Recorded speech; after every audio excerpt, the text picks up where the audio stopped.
नमस्कार, मैं अंकुश शर्मा आप सभी का वन इंडिया हिंदी चैनल में स्वागत करती हूँ। आज मैं आपको जिनसे मिलवाने जा रही हूँ उनकी आवाज में माँ सरस्वती का वास है और उनके ऊपर खुद भगवान राम की कृपा है। जी हाँ, मैं बात कर रही हूँ राम आएंगे फेम सिंगर स्वाति मिश्रा जी की, जो इस वक्त मेरे साथ सीधे जुड़ी हुई हैं। चलिए आपका वक्त नहीं बर्बाद करते हैं और चलते हैं सीधे उन्हीं के पास। स्वाति जी, बहुत बहुत स्वागत है आपका हमारे चैनल में। Thank you so much.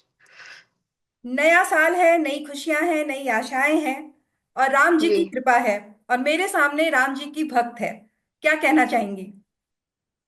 जी, आपने बिल्कुल सही कहा, राम जी की कृपा है और सबसे बड़ी कृपा ये है कि मैं अभी अयोध्या में ही बैठी हूँ। जी। और साल की शुरुआत मैं अयोध्या राम मंदिर से राम जी के दर्शन करके ही करूंगी। जी। तो ये राम जी की कृपा कुछ ज्यादा ही नहीं खास है आपके ऊपर? हो सकता है। राम जी किसको खास बना लें और राम जी कितना दे दें इसका तो कोई अंत नहीं है। मुझे लगता है कि हाँ, मुझ पे राम जी की कृपा है और मैं ये बात एक्सेप्ट भी करती हूँ। जी। जिस वक्त राम जी का की प्राण प्रतिष्ठा वहां हो रही थी, जितना अयोध्या का ये प्रांगण चर्चित था, उतनी ही चर्चित आपकी गायकी थी। आपका वो भजन था जिसने लोगों के दिलों पर इस कदर असर किया कि लोग आज भी उसे ही गुनगुना रहे हैं। तो मैं हम्म। चाहूंगी कि अपने दर्शकों को आप वो दो लाइनें सुना दें, फिर हम अपनी बातों का सिलसिला आगे बढ़ाएंगे। जी बिल्कुल, अभी मैं राम की पैरी गई थी। आई अयोध्या तो वहीं गई थी, तो वहां घाट पे आज भी यही गाने बज रहे हैं। सब लोग के भले वो वहां लोग मुझे कुछ लोग पहचान रहे हैं, कुछ लोग नहीं भी पहचान रहे हैं, उनके भी रिकॉर्डर में मेरा ही गाना बज रहा है। जी।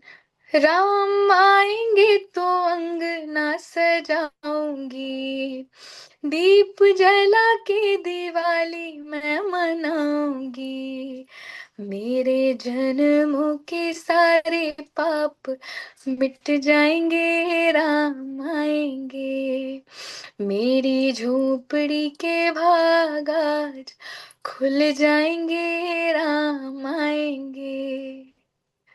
शुक्रिया। बहुत खूब, बहुत मधुर। Thank you. और स्वाति जी, जिस वक्त ये गाना आया उस समय बहुत जी। सारे गाने चर्चित थे, लेकिन जी। देश के प्रधानमंत्री नरेंद्र मोदी जी का वो ट्वीट और स्वाति मिश्रा बूम, क्या पल था वो, क्या फीलिंग्स थी? वो फीलिंग, वो पल मैं बयान नहीं कर सकती, क्योंकि उसके पहले भी राम आएंगे काफी वायरल था, काफी चल रहा था। जी। लेकिन जो आपने वर्ड यूज किया, बूम, वो वाकई हमारे माननीय प्रधानमंत्री जी के ट्वीट के बाद ही मिला, 3 जनवरी को। तो 3 जनवरी भी मेरे लिए बहुत खास है, 22 जनवरी भी मेरे लिए बहुत खास है। जी। तो आपको पता कैसे चला? सबसे पहले आपको आखिर किसने बताया कि ऐसा ऐसा हो गया है? भरोसा हुआ था? सबसे नहीं नहीं नहीं, बिल्कुल भरोसा, ये भरोसे वाली बात नहीं है किसी को भी। किसी भी कलाकार के पास ये कॉल जाए, हालांकि मेरे फादर ने मुझे सुबह सुबह कॉल करके बताया था, जी। 8 बजे, क्योंकि मैं बहुत जल्दी नहीं उठती हूँ, सो के 12-1 बजे उस टाइम पे उठती थी, बहुत गंदी आदत थी। तो मैं सोई हुई थी और मुझ पे लगातार फोन आ रहा था पापा का, और मैं नींद में थी और साइलेंट पे था तो उठा नहीं पा रही थी। तो मेरे पापा ने मेरे दोस्त को कॉल किया, मेरे दोस्त आए और उन्होंने दरवाजा खटखटा के मुझे जगाया, फिर बताया कि ऐसा ऐसा, लो पापा बात करेंगे ये वो। तो जब पापा ने बताया कि हाँ ऐसा ऐसा है, तो मुझे लगा कि पापा को गलतफहमी हो गई होगी। वैसे भी मम्मी पापा के जनरेशन के लोगों को इतना तो समझ में आता नहीं है इंटरनेट वगैरह, तो मुझे लगा कुछ फेक आईडी होगी। जब मैंने ठीक से देखा तो भाई वो ओरिजिनल आईडी निकली। तो वो फीलिंग बयान नहीं कर सकती हूँ। मुझे ऐसा लगा कि राम जी की मतलब असीम स्पेशल कोई कृपा कहीं से बरस गई, किसी कर्म का फल मिल गया, ऐसा लगा। जी। आपको पता है उस ट्वीट के बाद लोग गूगल पे मतलब सर्च कर रहे थे स्वाति मिश्रा है कौन, कहाँ से हैं, कहाँ रहती हैं, क्या करती हैं। हम्म। तो आप तक भी ये बातें पहुंचती होंगी। बिल्कुल मुझ तक पहुंचती है बातें, बहुत सारे लोग क्यूरियस रहते हैं। कई लोगों को लगता है कि मैं यूपी से हूँ, कई लोगों को लगता है मैं मुंबई से हूँ, कई लोगों को लगता है कि मैं दिल्ली से हूँ। लेकिन सच्चाई यही है कि मैं यूपी, दिल्ली, मुंबई, बैंगलोर, पुणे में कहीं से नहीं हूँ। मैं बिहार से हूँ, मैं छपरा से हूँ। जी। बिहार की लड़की आज मुंबई में अपना मतलब जलवा बिखेर रही है। हर कोई स्वाति मिश्रा को जानता है। स्वाति मिश्रा का ये सफर शुरू कहाँ से हुआ? कब लगा कि मेरा ये वो? सफर जी, कब मेरा ये सफर आपको? मैं ये कहूंगी कि बचपन से ही शुरू हो गया था। मुझे बहुत अर्ली एज में ही मुझे पता चल गया था कि मुझे सिंगर ही बनना है। जी। भजन गाना है ये नहीं पता था, सिंगिंग करना है ये पता था। जी। लेकिन भगवान अब भजन की तरफ ले आए हैं तो ये तो बहुत बड़ी बात है। उसमें भी एक चार चांद लगना कि आपको ने कोई सपना देखा और भगवान आपको उसी सपने में ऐसे साथ दे रहे हैं, तो ये उसमें ही अलग बात है। तो बहुत कम एज में ही मुझे पता चल गया था कि मुझे क्या करना है जीवन में। ये नहीं पता था कि ये जो मेरा सपना है ये मुझे इतना नेम फेम ये सब दिलाएगा, लेकिन सपना था कि हाँ करना है। जी। एक गीत और आपका था अयोध्या में, दीप जलाओ मंगल गाओ, जो वो बहुत। मैंने अयोध्या में शूट शूट किया था, अयोध्या में ही किया था। जी, तो आप अभी इस समय अयोध्या नगरी में हैं, तो दो लाइनें तो बनती हैं। अभी मैं गई थी, राम की पैरी पे उसकी शूटिंग हुई। अभी मैं गई थी तो वही यादें ताजा हो रही थी कि हमने यहाँ यहाँ यहाँ यहाँ शूट किया था, और इतने सारे लोग थे, इतने सारे लोग घेर के खड़े थे। शूटिंग कम हो रही थी, सेल्फीज ज्यादा ली जा रही थी। चलिए एक लाइन में उसका सुना देती हूँ। दीप जलाओ मंगल गाओ, आज अवध को खूब सजाओ, ना रहे कोई कमी स्वागत में, अयोध्या के राजा आए हैं। हम मनाओ दिवाली आज दिल खोल के, जन्मभूमि के लाल राम आए हैं। हो राम आए हैं राम आए हैं। यादें ताजा हो गई। बहुत खूब। आज एक साल होने जा रहा है राम को आए, जी। उनकी। अब पहले जो हम लोग एक साल पहले उनके आने की तैयारी कर रहे थे, अब हम उनके एक साल पूरे होने की, मतलब जन्म दिवस की तैयारी कर रहे हैं, एक तरह से, जिस तरह से होता है। तो उस जी अयोध्या और आज के अयोध्या में आपको क्या फर्क दिख रहा है? एक्चुअली बहुत फर्क दिख रहा है। मैं पिछले साल भी आई थी तो ऐसा लग रहा था कि पूरा अयोध्या रिनोवेट हो रहा है, पूरा अयोध्या एक नए रूप में आ रहा है। अभी जब मैं आई तो बहुत सी नई नई चीजें मुझे देखने को मिली, बहुत सी कलाकृतियां देखने को मिली, बहुत सी एडिशनल चीजें हैं। जो यहाँ की सड़कें हैं, जो यहाँ का मतलब बेसिकली एक टूरिस्ट स्पॉट जो बन गया है ये, जी। तो बहुत से चेंजेस आए हैं। जी, अभी सर्दी चरम पर है वहां पर, लेकिन लोगों का, मतलब भक्तों का तांता लगा हुआ है। तो इसमें मतलब आपको क्या लगता है कि इस चीज के पीछे भक्ति है, शक्ति है, या कुछ और बात है? नहीं, इस चीज के पीछे भक्ति और शक्ति ही है। कुछ भी हो जाए, कुछ भी हो जाए, लेकिन मैं हमेशा ये बात कहती हूँ कि आप कुछ भी कर लो, कितना भी नाम कमा लो, कितने बड़े स्टार बन जाओ, लेकिन जो भगवान की फैन फॉलोइंग है ना, जी। वैसी फैन फॉलोइंग कुछ भी करके नहीं आ सकती है। तो ये भक्ति है लोगों की, मुझे नहीं लगता इसके अलावा कोई और चीज होगी। जी, आपने बहुत सारे भजन लिखे हैं, लेकिन राम जी की विशेष हम्म। कृपा आप पर है। भगवान राम को लोग अलग अलग रूपों में, अलग अलग तरह से परिभाषित करते हैं। स्वाति मिश्रा जी राम को किस रूप में देखती हैं? मैं राम जी को किस रूप में देखती हूँ, बड़ा जब जब भी मुझे कोई पूछता है ये क्वेश्चन तो मुझे बड़ा क्वेश्चन का इसका आंसर देने में बड़ी दिक्कत आती है, क्योंकि मैं राम जी को जिस रूप में देखती हूँ वो मैं एक्सप्लेन नहीं कर सकती। मैं राम जी को अपना मार्ग प्रदर्शक भी देखती हूँ, मैं राम जी को आराध्य भी देखती हूँ, मैं राम जी को कभी कभी एज अ टीचर भी देखती हूँ, मैं राम जी को कभी कभी एज अ फादर फिगर भी देखती हूँ, कभी कभी मतलब बहुत सारी चीजें हैं जहाँ जो जो चीजें आपको लाइफ में सिखा सकती हैं, जिस जिससे आप सीख सकते हो, मैं राम जी को हर उस रूप में देखती हूँ, और साथ में प्रोटेक्टर भी देखती हूँ। अ, मेरे मेरे सब कुछ है राम जी बेसिकली। जिस दौर में आपका ये वीडियो आया, मतलब गाना हिट हुआ, उस दौर में बहुत हम्म। सारे भक्त लोग जो थे, वो यूट्यूब पर अपने गाने, हम्म। मतलब प्रसारित कर रहे थे। बहुत गाने वायरल भी हुए, लेकिन हम्म। वक्त निकला आगे, वो भी गायब हो गए। तो लेकिन स्वाति मिश्रा की ओरिजिनलिटी, वास्तविकता बनी हुई है। तो इसके पीछे क्या कारण है?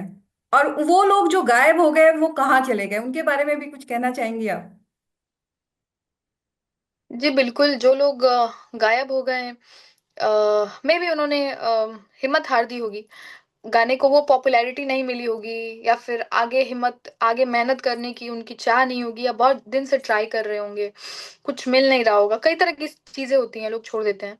लेकिन मैंने बहुत शुरू में ही अपना माइंडसेट ये बना लिया था कि भले मुझे स्ट्रगल ही करना पड़े, भले मुझे सक्सेस ना भी मिले, भले थोड़ा बहुत कम पैसा कमाऊं, कम व्यूज आए, लेकिन स्ट्रगल भी करना है तो मुझे म्यूजिक में ही करना है, मैं कहीं और नहीं जाऊंगी। कम पैसे कमाऊंगी, कम नाम कमाऊंगी, लेकिन स्ट्रगल में ही जीऊंगी, म्यूजिक के लिए ही जीऊंगी। तो मैं अपनी बात करूँ तो सबसे पहले तो मैं आपको ये बताती हूँ कि मैंने भक्ति गीत गाने शुरू कैसे किए।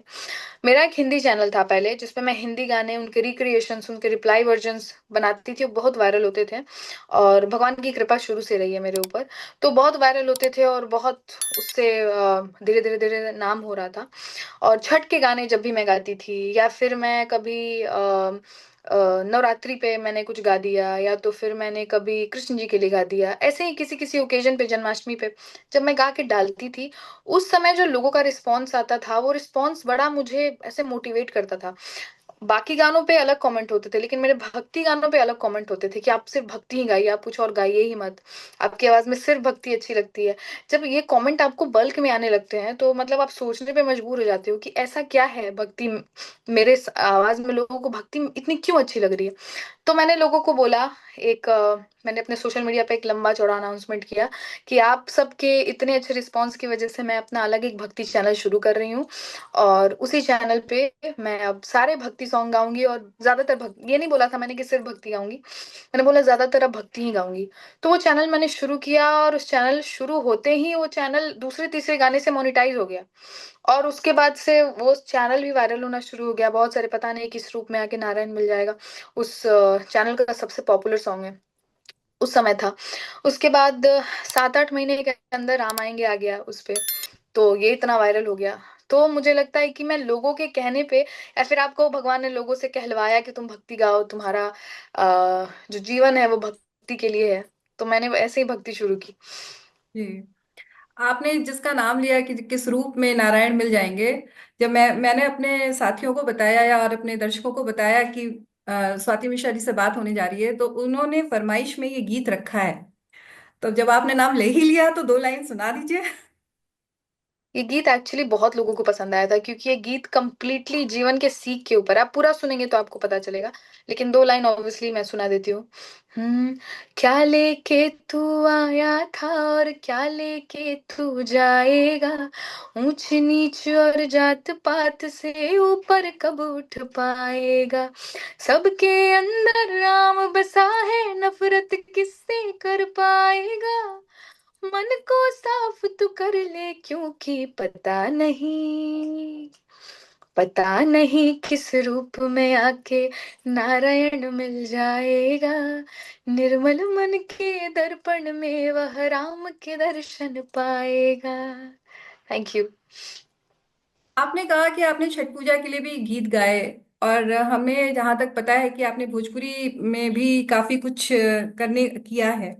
आजकल जी। भोजपुरी गीतों में बहुत एक तरह से कहा जाए वो मैली हो गई है। तो स्वाति हम्म। जी उसे दूर करने के उपाय कर रही हैं। जी, जैसा कि मैंने कहा कि मैं लोगों के कहने पे भक्ति में आई, मतलब भगवान ने एक रास्ता दिखाया तो मैं आई। वैसे ही कई लोग मुझसे पूछते हैं कि आप बिहार से हैं, आप बिहार के लिए क्या कर रही हैं, आप बिहार से हैं, आप भक्ति गाती हैं, बहुत अच्छी बात है, लेकिन बिहार की अपनी ओरिजिनल जो मातृभाषा है भोजपुरी, जो मिट्टी की भाषा है, उसके लिए आप क्या कर रही हैं, उसका नाम आगे ले जाने के लिए आप क्या कर रही हैं। कई ऐसे मतलब पत्रकार लोग भी मुझसे पूछते हैं, स्पेशली बिहार के, कि आप क्या कर रही हैं। तो जब इतने क्वेश्चंस मेरे से पूछे जाने लगे, तो मैंने सोचा अब मैं भोजपुरी के लिए भी कुछ करूंगी। तो फिर मैंने भोजपुरी में कुछ नए नए क्रिएशंस करने शुरू किए। और उसका तो पहला गाना ही, भोजपुरी चैनल का पहला गाना ही वायरल हो गया। तो मतलब बेसिकली मैं ये कहना चाहती हूँ कि जो आप मन से करते हो किसी भी काम के लिए, किसी भी इंटेंशन से, तो वो पूरा जरूर होता है। तो मैं जो भी काम बहुत मन से करती हूँ, बिना उसमें मतलब फायदा नुकसान सोचे, जिस गाने में फायदा नुकसान सोचती हूँ वो गाना जाता ही नहीं है लोगों तक। लेकिन जिस गाने को मतलब सिर्फ भावना से बनाती हूँ, और उसमें कुछ भी इंक्लूड नहीं होता है कि भाई ये गाना इतना वायरल हो जाए, इससे इतना पैसा आ जाए, वो गाना एक्चुअली में वायरल हो जाता है, एक्चुअली में वो गाना फेमस हो जाता है। तो भोजपुरी के साथ भी यही था। मैं भोजपुरी चैनल मैंने खोला इसलिए था कि चलो इससे भोजपुरी की जो छवि है उसको सुधारने की कोशिश करेंगे, और पहला ही गाना इतना ज्यादा वायरल हो गया। जी।